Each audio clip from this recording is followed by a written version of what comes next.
Hallelujah. Beshem Yahusha HaMashiach. Hallelujah. Gracious and merciful Father, Holy One of Israel. Through your Son, I come before you, gracious and merciful Father, beseeching you to cleanse me by the blood of your Son of my iniquities, Heavenly Father. I ask that you forgive me my sins that I've committed against you, knowingly and unknowingly, Heavenly Father. I thank you, gracious and merciful Father, for this day that you've blessed me with and for this opportunity that you've blessed me with, that I may stand before you, that I may stand before your people, those who hunger and thirst for truth and righteousness. That I be a spokesperson for you this day. Gracious and merciful Father, I pray for the household of Israel who have been scattered to the four corners of the world. I pray that you unite us by your spirit in mind, in purpose, and in goal, that we may all serve you in oneness according to your divine will. Gracious and merciful Father, as we continue our discussion on your sacred tongue, Ibri, I ask that you uplift our heart, that the truth of thy word enter our mind, that it become ingrained upon our being, that it shapes us and that it molds us into the image and likeness of thee and thy Son, through whom I pray. I ask that your grace and your mercy be upon everyone in Israel, that you forgive each and every one of us for the sins we've committed against you, knowingly and unknowingly, and that you strengthen each and every one of us by your Spirit, that we may all continue in your word, that we may know your truth, that your truth may set us free. All things being asked in the name of your Son, Yahushua, our Savior, our Redeemer, and our soon coming King. Hallelujah. And welcome once again to my Thurah. What is Torah? What is it? And we're currently dealing with session 2 in understanding the Bible. Focal point, Ibri. Okay, Hebrew. And we've touched on a couple things. What we're going to do today, we're going to start getting into the language itself. So I want to leave a little space up here so I can do some writing. And most high willing, we get an introduction. It's not going to be exhaustive because after this is done, after the introduction rather, and we may not finish it tonight, we may finish it most high willing. We may finish that next week. But after that, then we're going to start going through some Torah and seeing exactly how a lot of what we've learned works. So most high willing, we'll get to do a few things. I want to encourage everybody, as always, to take notes. You know, hopefully you have your pen and your pad, take some notes. When we go through different passages of Torah, you want to jot those down, read along as well, so that you, in your convenience, you can come before the Most High and you can ask Him humbly and sincerely to lead you and to guide you to get an understanding that you have His truth. And we often encourage those who listen to any of the broadcasts on Kul Alahim, be it YouTube Live, be it Blog Talk Radio, not to take our word for it, but rather pray and seek the face of the Most High, that He leads you, that He guides you. Okay, because it's not my word, it's not any person's word, it is the word of the Creator of the heavens and the earth. And I think that's something that we never want to lose sight of. It is the word, the living word of the Creator of the heavens and the earth. When we think about that, just imagine that for a moment. The living word. When we think about Torah, and one of the points that we don't want to lose sight of as we continue from this point on, and I believe I may have mentioned it in another broadcast, whenever we say the term Torah or Thurah as it is in the Hebrew, we are talking about the entire word of the Most High.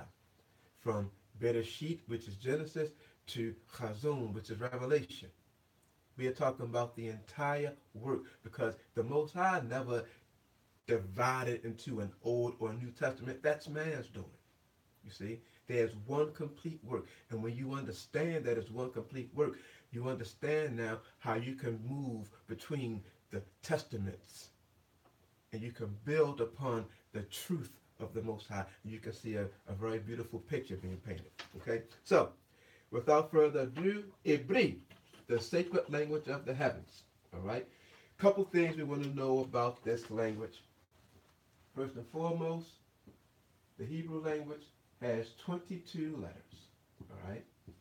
And we're just going to touch on just doing some of the basic foundation in regard to the language itself. 22 letters, and it is referred to as the Aleph Bet. Okay, I have to get another pen. Pen is going out on me. Okay, 22 letters, and they're referred to as the Aleph Bet. All right, a few things we want to keep in mind about the Hebrew language. One, originally, the Hebrew language was pictographic.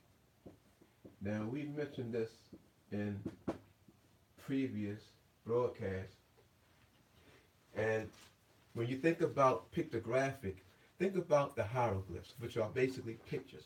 This was the first formation of the Hebrew language. Matter of fact, if you do a study on the form and how the language was written, you'll see that it started off with the pictographic form, then it moved through other forms. You have your Paleo Hebrew. We're not going to get into all of that.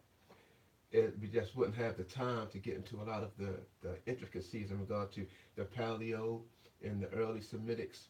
And then you have what's called the modern. We will look at some of the modern Hebrew. Matter of fact, it'll be a cross between pictographic forms and modern Hebrew script, which I will call the modern block.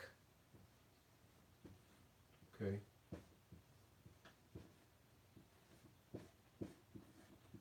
Pens are going out on me. Let's see. All right, modern block. But these are the two forms that we're going to be using as we go along and talk about this language. All right, so let me erase this. In addition to the Hebrew language being pictographic, another point that some people may not realize is that the Hebrew language is also numeric.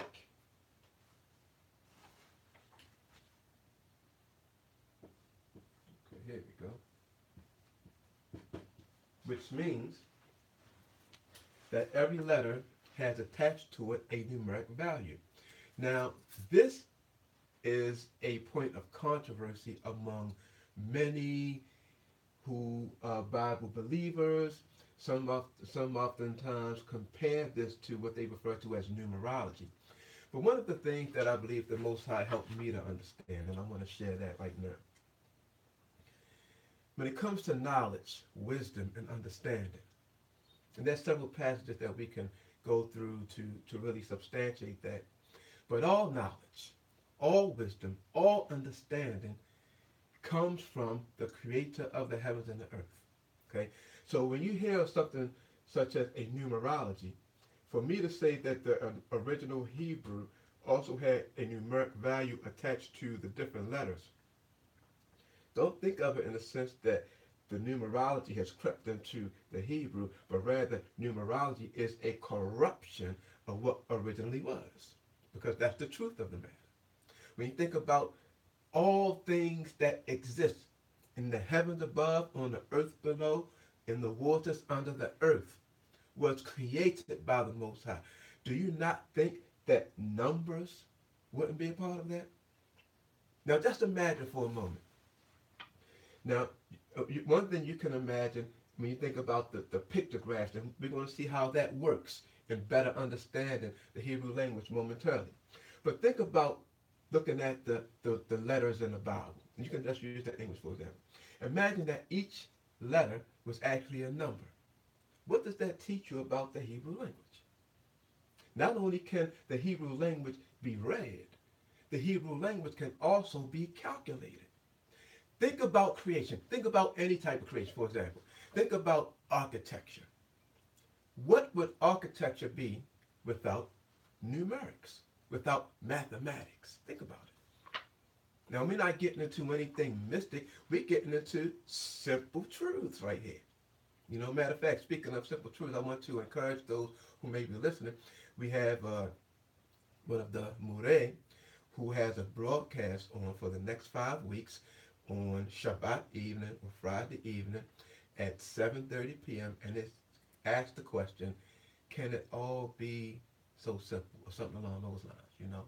But the point of the broadcast is to show forth the simplicity of the word of Yah. And I want to encourage those who listen to follow along with that broadcast as well. Okay?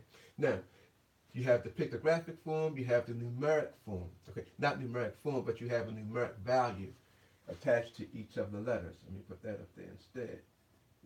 Okay, which also implies that the word of the Most High can also be calculated.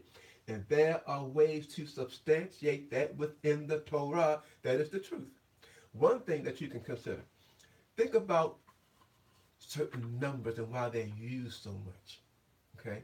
Think about the number 3, for example, and how significant that is. The number 3, you see, all over the place, but to keep it simple, Abraham, Yitzchak, Yaakov. That's 3 of the patriarchs. Think about the kings that ruled over a united Israel. When I say a united Israel, I'm talking about the 12 tribes. You have Melech or King Shaul, King Saul. You have Melech David or King David. You had Melech Shlomo or King Solomon. They ruled over a united 12 tribes, but it was just 3 of them. After Solomon's reign and his son Rehoboam came into power, guess what? The nation divided. But I'm not getting into all of that history right now. I'm just mentioning that to bring forth a point. How there is a significance in 3. Think about the number 7. Okay? How significant that is. When you think about the number 7, you have the 7 days of the week. Okay? You have that 7th day of the week particularly, which is Shabbat, or the high holy day.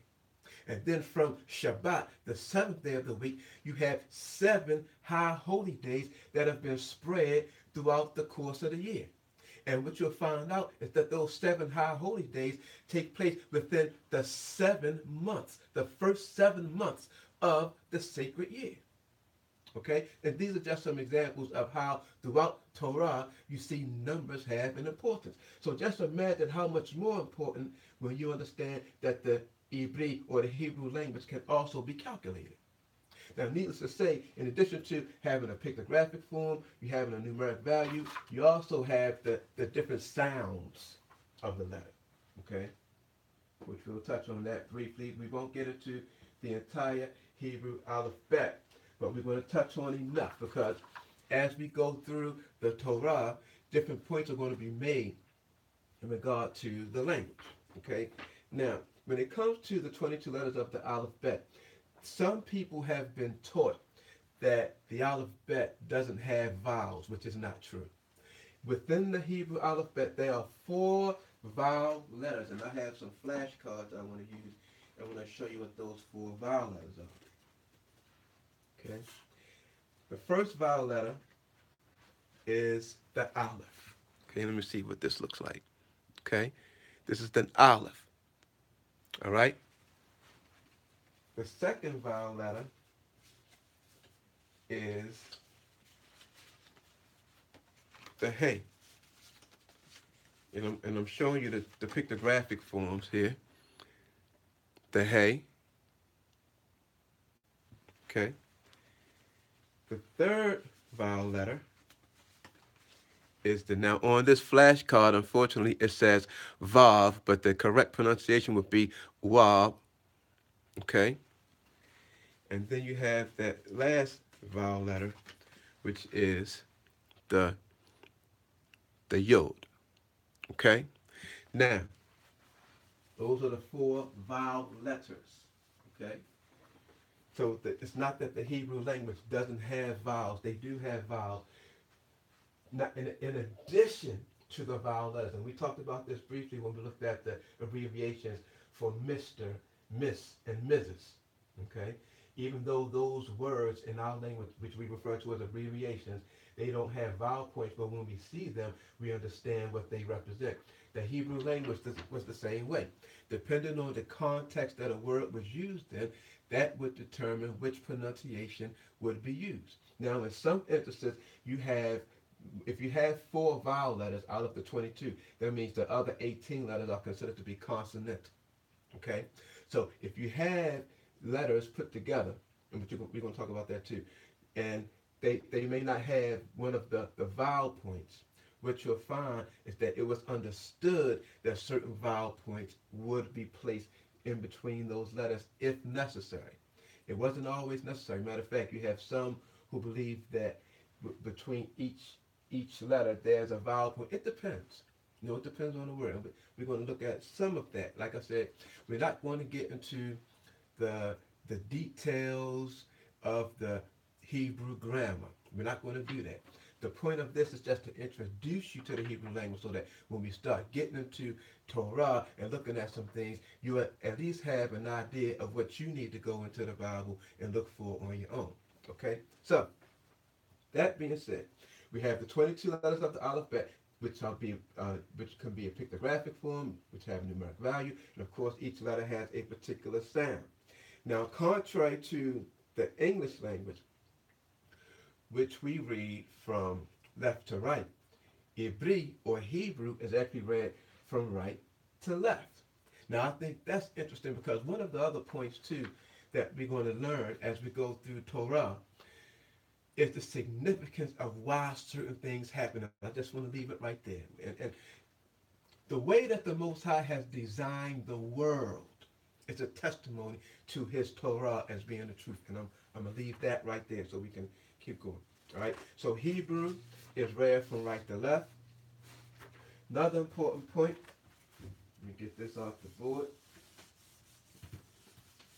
When you get into the different letters, okay, how words are formed. Now I'm going to read a couple excerpts from some scholastic material for those who like to hear, scholastic material. Hebrew is based on 2 things. You have what's called a triliteral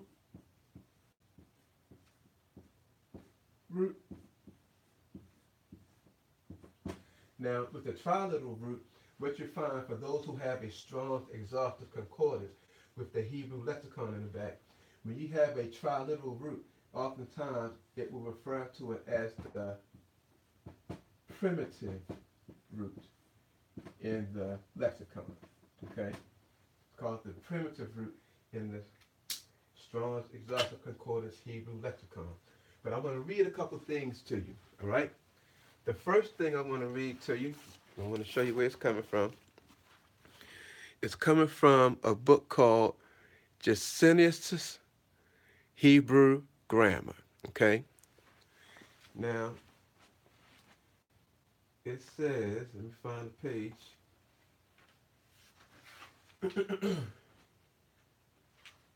All right, I'm just going to read some information to you. All right, and this is coming from page 100. The law of the triliteral stem is so strictly observed in the formation of verbs and nouns in Hebrew and in the Semitic languages generally, that the language has sometimes adopted artificial methods to preserve at least an appearance of triliteralism in monosyllabic stems. And I'm going to get down a little bit past that. Okay, go down a little further. It says, on the other hand, a large number of triliteral stems really point to a biliteral base, which may be properly called a root, since it forms the starting point for several triliteral modifications of the same fundamental idea. Just want to stop that right there. Now, this is again from Jusinius' Hebrew Grammar. I'm going to read it from another source for those who are familiar with the Hebrew language. And this book is called How the Hebrew Language Grew. Okay? Let me read this excerpt to you now. All right. This is coming from page 299. All right? And it's talking about how 2 letters become 3. All right, it says, we now come to something that we have been keeping a deep and dark secret. Please prepare yourself for a great surprise. This is way back when, matter of fact, let me tell you when this book was written. Give me a moment. How the Hebrew language grew. Oh, this is just 1960, so it's not that long ago. All right. We now come to something that we have been keeping a deep, dark secret. Please prepare. But let me say this, though. 1960, the way that he's saying this, the way that it's reading is as if they just coming upon this. Okay, they are discovering this. All right, and I say that to say this. One of the things that you find in the writings of the prophet Daniel or Daniel is that the Most High, that is, he tells Daniel at some point to close up the books and to seal it to the time of the end. And he said that knowledge would be increased and how people would run to and fro. So we actually see that. In addition to technology, you also see biblical knowledge increasing. Okay? Things that were not known decades ago have now been revealed. So when you come to this passage, once again, excuse me, we now come to something that we have been keeping a deep and dark secret. Please prepare yourself for a great surprise. All that we have said about the triconsonantality of the Hebrew root is true. So they've been discussing that up to this point in the book. But all the time we were talking about the root as it appeared in historical times in the Hebrew of the literature that has been handed down to us since the invention of writing. Actually, of course, Hebrew did not begin in this way. It is hardly possible that the Hebrew language began with this enormously regular triconsonantal system, that all Hebrew words were born with three bright and shining letters. Scholars are fairly convinced that back of these three-lettered roots lie old primitive two-lettered syllables. These two-lettered syllables represent some simple primitive action or thing. Now, I want to read that too. I'm not going to read all of it, but just to give you an idea about what we're going to talk about now. So, when it comes to the root system and how words are structured, all right, one of the things that we find, let's go to what we have now, the biliteral root. Now, the biliteral root is what we're going to refer to as the parent root. And it's a beautiful thing when you look at it, all right? Had an opportunity to fellowship with one of my brothers earlier this week, and we briefly discussed this. But the wisdom of the Most High never ceases to amaze me. Praise, glory, and honor be to his holy name. All right, when you look at the language, okay, now one of the points that the Most High, I believe, has firmly established when you think about the adversary and the workings of the adversary. And I'm going back to something that we talked about in regard to Nimrod. And I'm going back to the establishment of the Tower of Babel, or the confusion of the languages. Think about that. And once we get a little further into the discussion, we're going to get into some of what that actually points to. All right? But when we get into the language, the Hebrew language, as with many of the Semitic languages, has two senses: masculine and feminine. That's it. Two tenses. Now, when you start getting into other languages, for example, you don't just have a masculine tense and a feminine tense. You now have what's called a neutral. Think about that. Now, what the brother and I were discussing, look at how that has now played out in our world. And he showed us way back when how the confusion of the languages was going to have an impact. So if the Hebrew language was originally masculine and feminine, that clearly shows you have two distinct types of people. You have those who identify as the masculine or the male. You have those who identify as the feminine or the female. But now in our days, you have what's called non-binary, when you get into the whole transgenderism. Think about that for a moment. Now you're seeing something that was manifest years ago starting to take place even among humanity, where you had a masculine, feminine, and a neutral. But initially, it wasn't like that. And I thought that was a nice little tidbit that the Most High brought forth when you think about the language. Okay, so now the parent root. The parent root is called so because of this. You have two letters. All right. Now we're going to use these. This is going to be the starting term we're going to take a look at. Okay. First you have, as we said, you have the aleph. I'm going to write this up on the board. I'm going to erase this top part. Hopefully, jotted that part down. All right. Now I'm going to write the aleph in this pictographic form, which is supposed to be an ox. Okay? Now, the other letter that we're going to look at is the lam. Okay? As you can see. As you see, I'm going from right to left. Now, what the alignment is, excuse me, drop the top. The alignment is a staff. Okay? Now, this is referred to as a biliteral or parent root because it consists of two letters. So now let's break this down. You have your primary and you have your secondary. Okay? The primary, of course, is your masculine, and your secondary is going to be your feminine. Okay? So the primary of the parent root, and matter of fact, let's go a little further with that. We're going to have to get this out of the way. Got a couple of other things down as to why it's called the parent root. Because this represents the father,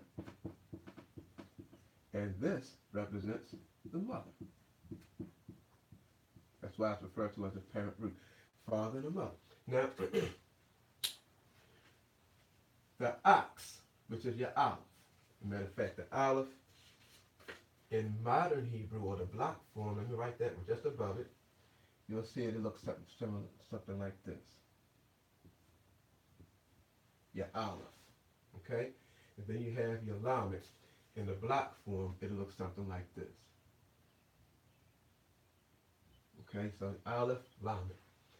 And what that word is, when you put these two together, in the ancient Hebrew, would be pronounced al, because the aleph has the sound of that old sounding ox, al, or in modern Hebrew, it will be pronounced el. Okay? Now, what the term al or el actually means, God, for those who find that offensive, will say, mighty one.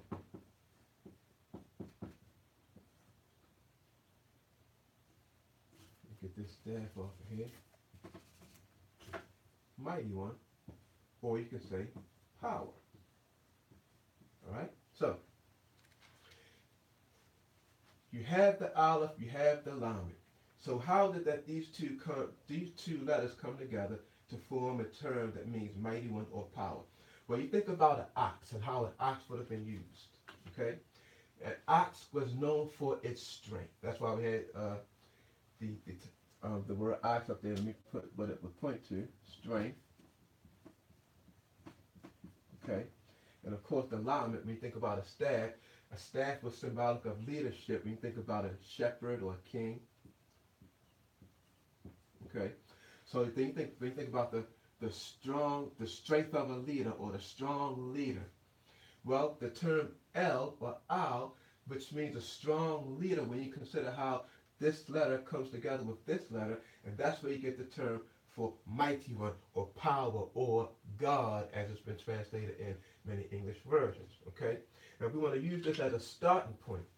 And we want to learn how the Hebrew language has been structured, because when you start to get into the Hebrew language and break things down, if you come across different words, right?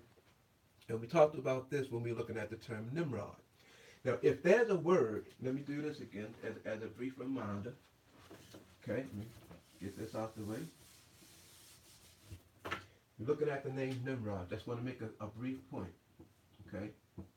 Now, it's spelled this way, of course. But when you take out the vowel points, the I and the O, it will look something like this in the Hebrew. N-M-R-D. Alright? So now, There's a term in the Hebrew language right there. Because if you look up the name Nimrod, it says, I believe it says something like of uncertain derivation. In other words, they're not really certain what this term means. Okay? But when you understand how the Hebrew language is built, you start with two letters, and then you can add another letter, and then you can add another letter, and the word is actually being formed, it's being structured. So once you learn that, you can look at a Hebrew word oftentimes. So we looked at Nimrod, even though they don't know the definition of it, there's a term in the Hebrew language, marad, which means rebellion. Okay? So when you add that nun to it, or that n to Nimrod, we already understand that this name has some connection to the term rebellion. How do we know that? Because they built upon this word. Okay, and as we go along, we'll get into a little more things, but just to give you something to think about and consider when you talk about these languages. And there are many different words in the Torah. When you go to the Strong's Exhaustive Concordance Hebrew lexicon, they don't really have a definition for. But once you get a better understanding of the language and how it's been developed and how words are built, then you can have a better understanding of what these different terms are. Okay? So we're going to take a look at the term El or Al. All right? That's going to be our focal point. And we're going to take a look at how different words are built. So we have the Aleph, we have the Lamed. All right? So we want to build on that, and I want to give you a few passages too as we're going along. Now, in Genesis chapter 14, verses 18 through 19, and I think I need to put this back up here, just so you'll know what you're looking for. Okay. All right. Now, if you look in the passage I'm about to give you, you're going and in the Hebrew, you're going to see these two letters. Now, another thing that you're going to find about these two, about looking for words in the Hebrew, sometimes a word may be connected to another letter. In the Hebrew language, different letters can be used as this. Let me write this up on the board for you. These are just some sidebars. You have letters that are used as prefix. You have letters that are used as an infix. And you have letters that are used as a suffix. Okay? And we're going to see an example of that in a moment. Okay. So, in Genesis chapter 14, verses 18 through 19, it says, And Melchizedek, king of Salem, brought forth bread and wine, and he was the priest of the Most High Al, or El. And he blessed him and said, Blessed be Avram of the Most High El, which is mighty one, possessor of heaven and earth. And blessed be the Most High El, which hath delivered thine enemies into thy hand, and he gave tithes of all. So, when you look into the Hebrew, you're going to see, of course, in this formation, that the modern Hebrew, you can find that word. But then there's another term. So we're going to build upon that. So we have the Aleph and we have the Lamed. Now, when it comes to building Hebrew words, this is what you want to keep in mind. We'll write a few other terms up here, a few other letters up here. All right? I'm going to put up here the vowel letters. Okay, we already know that the Aleph is a vowel letter. Okay, and of course the block form looks like this. Then you have the Hey. Now, the Hey in the pictograph is basically, you have a man with his arm raised. But in the block form, the Hey looks this way. Okay? Then you have the Vav. Now, in the pictograph, the Vav looks this way. But then in the block form, the Vav just looks like this, with a little hook right here. Okay? And then you have the Yod. Of course, the Yod, this is the hand. But in the block formation, it's the smallest letter, the Yod. All right? So, the first formation of a word when you have two letters is to add one of these vowel letters to it. Okay? Or you can sometimes double the second letter. Okay? So, when you look at that, adding one of these four vowels, or doubling the letter. That's how you get what's called a child root. Okay? A child root. A child root is when you start off with the two-letter parent root or biliteral root, and one of the vowel letters are added to this, or you double the last letter. Okay? That's how you get to your first triliteral stem. All right? It's called a child root. Now, what's called an adopted root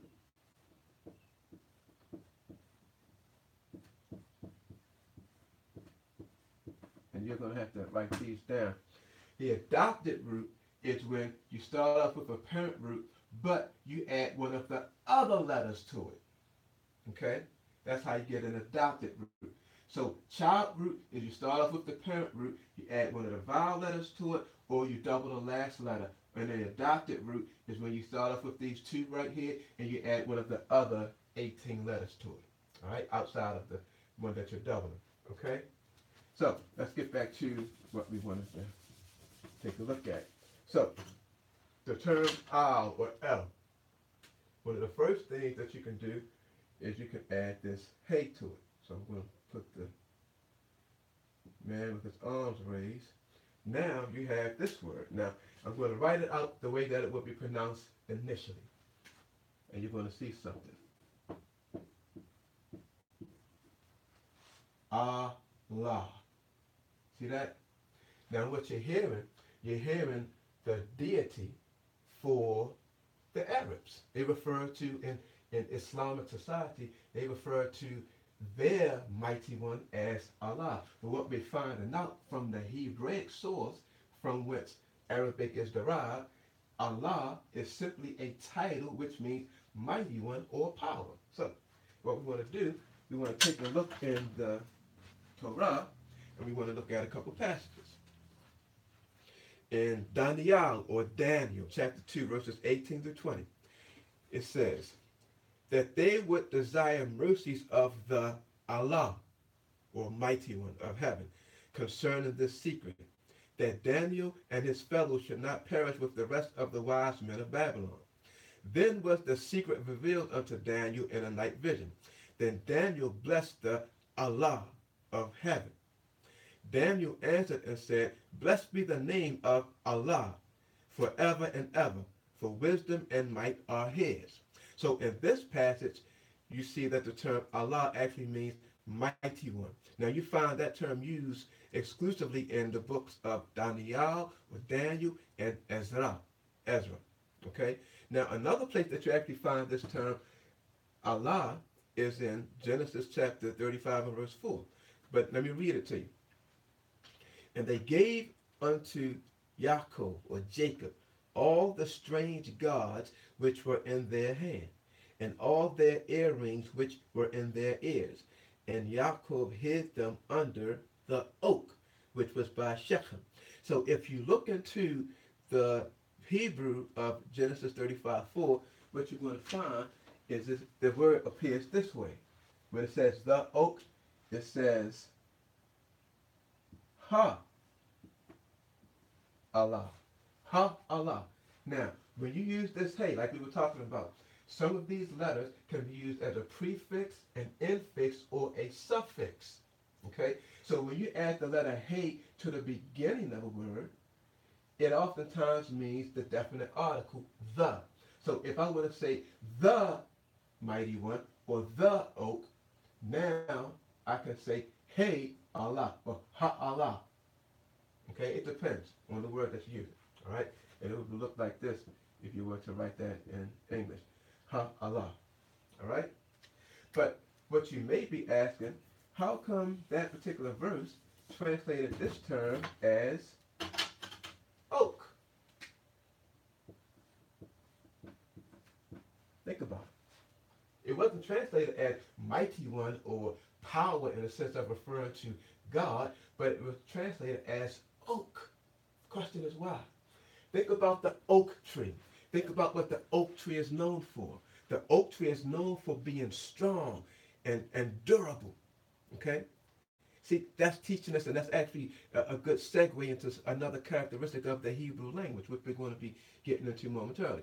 But you'll find sometimes when you see this word, it may not be, not this word in particular, but a word that is based on the parent root here, which is your aleph and your lamed, and we already know what that is, a strong leader. But when you put these words together to mean al or el, it also means a power, excuse me, power or mighty one. So whenever you see these two letters come together to form a word, but there's a passage in I can't think of the passage. I didn't write it down. Maybe next week if I remember I can write it down.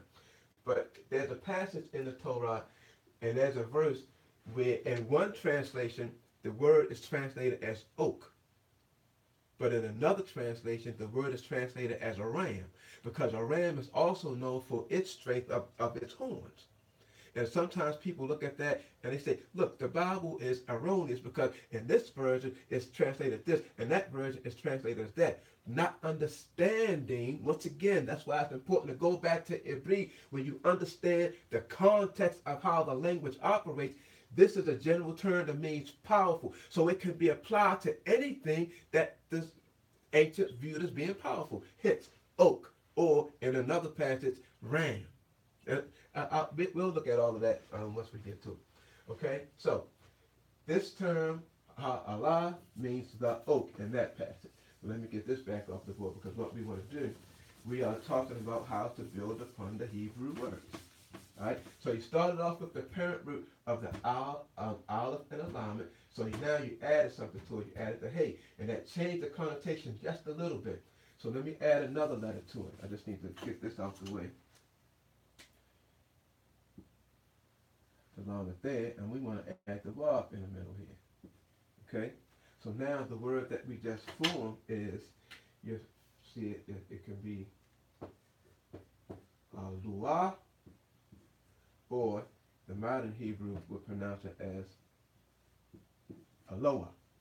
Now this term, Eloah, is a poetic form of the title for mighty one, or power, or God. Right? You find this term used in Deuteronomy chapter 32 and verse 15, which reads, but Yesharun waxed fat, or Jeshurun, and kicked. Thou art waxen fat, thou art grown thick, thou art covered with fatness. Then he forsook Eloah, or mighty one, which made him, and lightly esteemed the rock of his salvation. Now this is the first time you see this in the Torah, but it is used primarily in a lot of your psalms, or Tehillim, a lot of the songs of praise, the term Eloah or Alua. All right, so that's one form of it. So let's build a little more.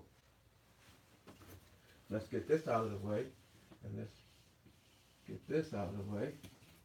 Now we're going to build another term, and we're going to add to it. So you have your aleph and your lam. So that's not, has a connection to do with a mighty one or power. So now we're going to put our hay back in here. Okay. Now we're going to add a yod. Now we're going to add another letter. This is the mem. These are pictographic forms. Okay. Now if I was to write this in the other form, you have your aleph, you have your lamed, you have your hey, you have your yod, and you have your mem. Okay. Now if you write this in English, this would be Elohim, or Allahim. Okay. But what this word actually means, technically speaking, mighty ones, or powers. So in other words, let's go to the very first verse in the Torah. Okay? This is Bereshit, chapter 1, verse 1. Okay? Which reads, in the beginning, Elohim created the heavens and the earth. Mighty ones, powers. A better translation would have been this. In the beginning, gods, plural, created the heavens and the earth. Now that has been a point of contention for many, many centuries. Now, why is it plural? Something else about the Hebrew language. There are two ways that you can make a term plural, depending on the word itself. All right? One way is by adding a yod and a mem, im. The other way is by adding a wav and a tav, and it would be ut or ot. Now, this would be masculine plural, and the ut or the ot would be a feminine plural. Okay? But in this particular case, it's a masculine plural, Elohim or Elohim, all right? Which means, again, mighty ones or powers. But here's the question, though, and the point of contention that I mentioned. And this is where we have to really consult the Most High. Heavenly Father, if you are one single entity, why did you start off, why did you introduce the concept of Elohim, which means mighty ones or powers? Because he could have very well said, Bereshit bara El. He could have very well said that.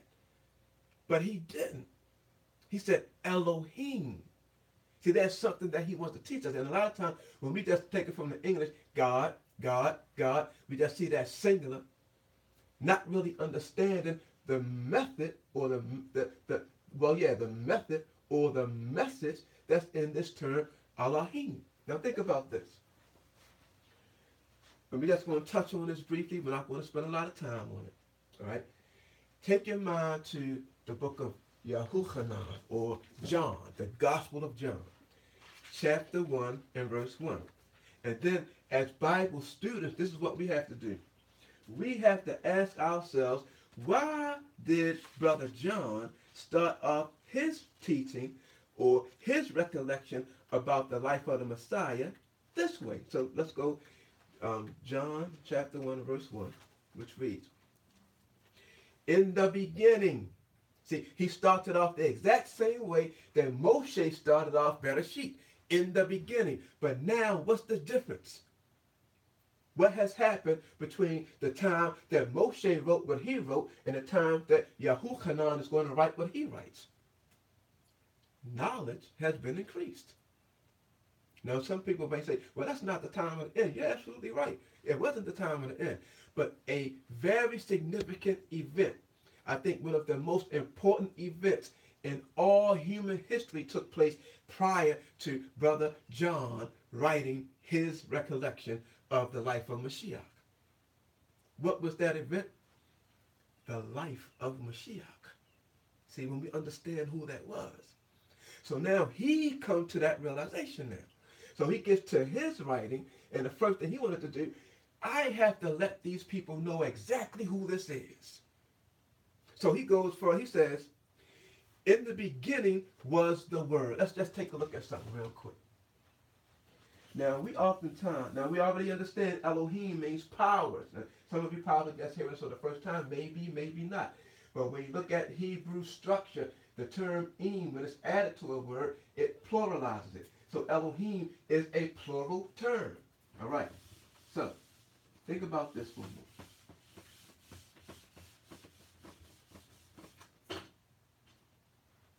So he said, in the beginning was the Word. Now I'm going to ask you a very simple question. What is the Word? Now we're not even going to get into the Greek or the Hebrew at this moment, because if you go to the Greek, you're going to find the term logos. Okay? If you look up the verse in the Hebraic translation or the Hebraic version of the book of Yahuchanan, you're going to find the term dabar. All right? But we want to look at a word from the English perspective. What is a word? Just look at it. A word, even looking at the word itself, a word is something composed of what? Letters. Think about that. Letters. See, another point about the Hebrew language that a lot of times people don't understand. The Hebrew language, which we're going to get into,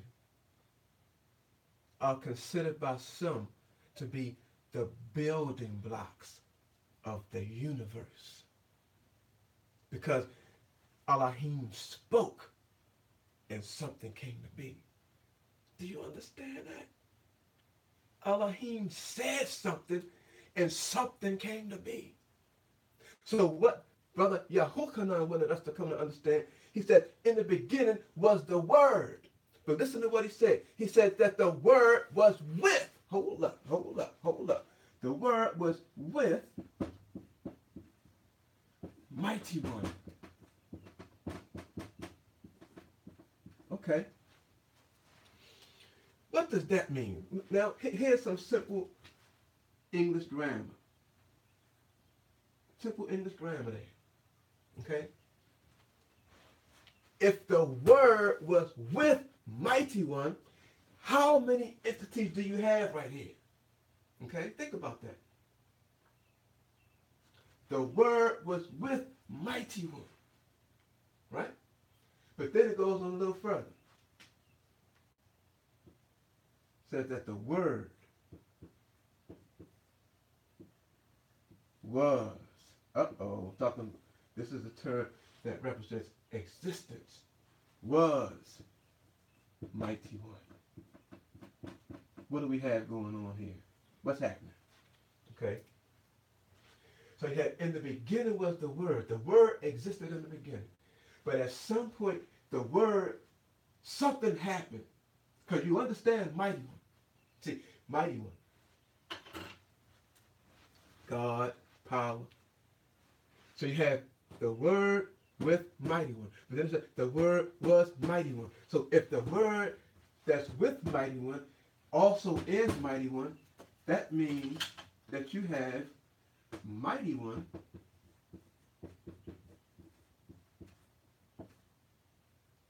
with, rather, let me drop this down like this.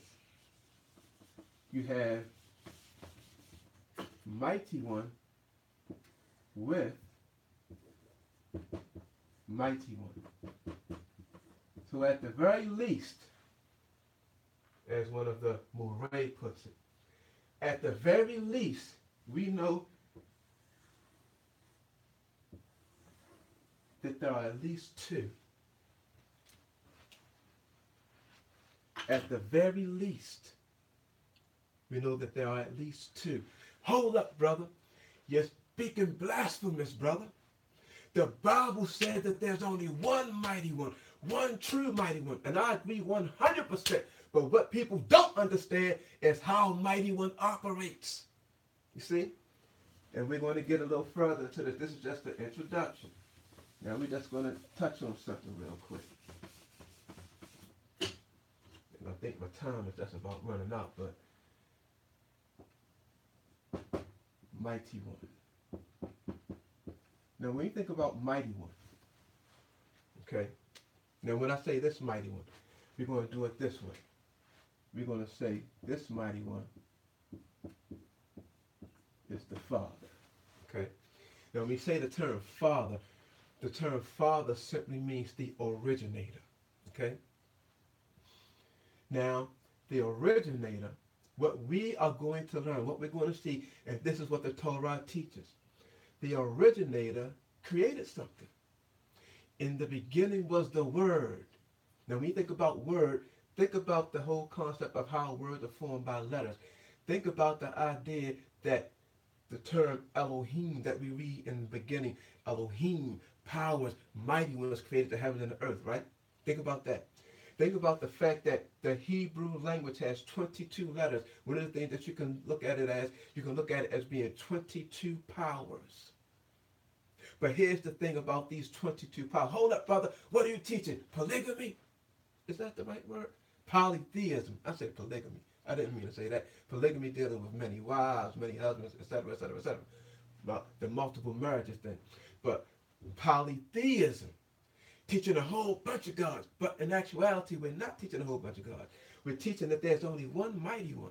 But what this one Mighty One consists of is many different pieces. And he said so. Let us make man in our image after our likeness. And when you think about man, Brother Shaul brings out, and I'm kind of moving a little fast right now, but like I said, this is just an introduction. We're going to touch a lot on a lot of these different concepts a little further as we go along. But as Brother Shaul brings out, we have one body. When you look at me standing up here, this is one body. But guess what? I have 10 fingers, 10 toes, 2 legs, 2 arms. I have a torso. I have a head. Okay? That's not break down to, to the bottom of the arm. That's one piece. The top of the arm, that's another piece. I'm in pieces. The body has many members. Let us make man in our image after our likeness. So when you look at man, we have many different members. That's what we got. But I'm still one body. That's what we got to understand. See? And what the adversary did, he corrupted that. That's where polytheism comes from. Whereas when he gave the Shema Yisrael, Yahweh, Elohim, Yahweh, Echad, he's a unity. Even though you understand Elohim means more than one, understand that these powers work together in unison, just like the human body I gave to you as a testimony to that. If we believe Torah. The scriptures, when you look at that passage, let us make man in our image after our likeness. Powers. Okay? And I'm not even talking about the powers, the one and the two. I'm talking about mighty ones in the one and mighty ones in the other. So let's do this. You have mighty ones, but it functions as one, which is the Father. And this is what the Father did. He brought forth what we refer to as the Word. What he did, he reduplicated himself. And he brought forth mighty ones.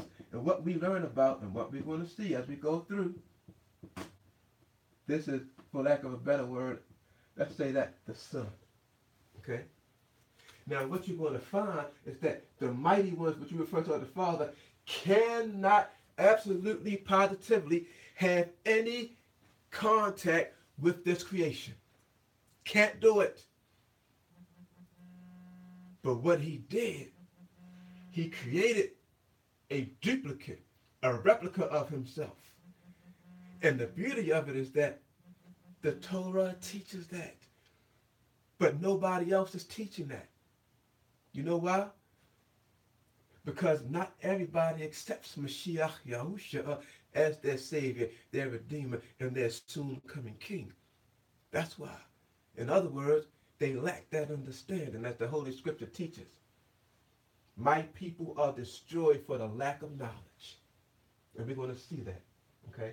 So in that very first verse, right? And we want to get into the Hebrew language because see, when we start to look behind the pages, and that's why we want to get into the Hebrew. See, there are things in the Hebrew language you're not going to be able to see in the English. But once you have an understanding, few of my brothers, other murray of the congregation, they were having a little talk earlier this week about the Hebrew language in comparison to the English language. And one of the things that the Most High brought forth, yes, when you compare Hebrew to English and any other language, any other derivative, remember when we were talking about back in the day when you made it, because we had a master cassette tape, and then you start making other copies, and then you get that first copy. It's going to be pretty good quality. But if you take that copy and then you make another copy, it's going to be downgraded. It's not going to be as good. And if you take that copy and make another copy, then what's going to happen? It's going to get worse and worse. That's what happened to languages. See? All of these different languages, when the confusion happened, all of these different languages started to get downgraded and downgraded. So now what we're trying to do, get back to that original language. Why? Because that original language is the language that has the power. That original language that he inspired this Torah to be written in. There are things that are in the language itself. If we don't see that, we're not going to understand a lot of things. But here's the beauty of it. No, I'm not saying you have to be a Hebrew scholar. We already talked about that. And one of the things that the brothers brought out earlier this week, once you learn what he's saying in Hebrew, I speak English. Not the best English even. But once I've opened my understanding to what he said in Hebrew, I can share it with you in the language I do speak so that you can see the wondrous truths of Torah. That's what we're talking about. Okay? For example, this is a wondrous truth of Torah, and it's always been there. See? But not a lot of people understand that you do have a mighty one, the Father. But the mighty one, the Father, he's out of touch. He's out of reach. There's only one entity that the Father deals with. That's the Son. So it's the Son who's been running this thing for so long. And many people hearing me right now, they may want to stop the video. They may want to stop the channel. They may want to unsubscribe. But guess what? I'm going to say be patient. Don't take my word for it. Allow the Torah to speak to you. See? Don't be so quick to judge. There's a passage that Brother Shlomo wrote. He said, he that answers a matter before he hears it, to him is foolishness, is folly. If there's somebody who's saying, don't take my word for it, we're going to be able to substantiate these things in the Torah, let's hear what the Torah says, not me. Because we're only going to go through that word and see what it says. Or I should say, what he or she says. Masculine or feminine. Anyway, I'm going to stop right here. Like I said, time goes by when you're having fun. And I thought I was going to get to even more than that tonight. But anyway, I didn't. So we're going to pick back up. And this may be stretched out a little longer than I thought. But whatever the case may be, the word of Yah shall come forth. Praise, glory, and honor be to your holy and to your most precious name, Heavenly Father, Holy One of Israel. Through your Son, our Savior, our Redeemer, and our soon coming King. I give praise to your holy name, and I thank you for the truth of your word, and I pray that those who listen, that their hearts and their minds be open, Heavenly Father, that they receive your truth as you have intended for us to receive by your servants, the Navi'im, the prophets. Gracious and merciful Father, I ask once again for your grace and your mercy and your compassion to be extended to those whom you've called, those whom you've chosen. I ask to be strengthened by your spirit, that we may all continue in your word, in obedience to your voice, in submission to your will. And I ask thee, Heavenly Father, that if we all, either one of us, shall go astray to the right or to the left, that through your loving kindness, gracious and merciful Father, you show forth your love and you correct us, that we may return to thee. These things I humbly and sincerely ask you in the name of your Son, Yahushua, our Savior, our Redeemer, praying for those who are sick, for those who are suffering, for those who are struggling, mentally, emotionally, physically, even spiritually. Strengthen us all that we may join in the unity of the brotherhood and the sisterhood, that we may walk worthily of our calling. B'Shem Yahushua HaMashiach. Hallelujah.